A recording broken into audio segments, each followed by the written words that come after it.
साम्राज्य, सामान्यांचा असामान्य आवाज। सोलापुरात निसर्गाचा कोप, वादळी वाऱ्यात पत्र्याचे शेड अंगावर कोसळून 12 वर्षीय बालकाचा मृत्यू। उत्तर सोलापूर तालुक्यातील तळे हिप्परगे येथे रविवारी निसर्गाच्या कोपाने एका हसत खेळत असलेल्या कुटुंबाचे जगच उद्ध्वस्त केले आहे। रविवारी दुपारी आलेल्या अचानक वादळी वाऱ्याने एका 12 वर्षांच्या निरागस बालकाचा बळी घेतला।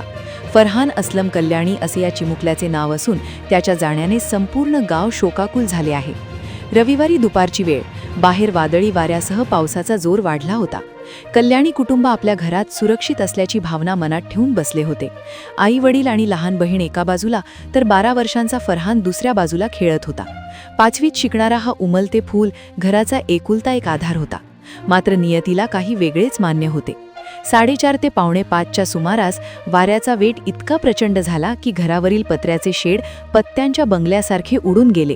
या शेडसोबत असलेले जड लोखंडी अँगल थेट खाली बसलेल्या फरहानच्या डोक्यावर कोसळले।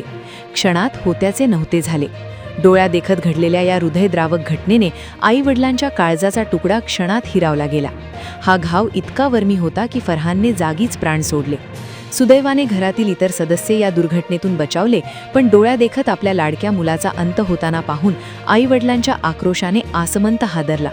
आमचा एकुलता एक लेक, तो आता परत येणार नाही, हे वास्तव पचवणे त्या आई-वडिलांच्या नशिबी आले आहे। परिसरात सध्या शांतता असून गावकऱ्यांच्या डोळ्यातही अश्रू आहेत। एका लहानशा मुलाचा असा झालेला मृत्यू संपूर्ण सोलापूर जिल्ह्याला चटका लावून जाणार आहे। या घटनेने कल्याणी कुटुंबावर दुःखाचा डोंगर कोसळला असून त्यांना आता सावरणे कठीण झाले आहे।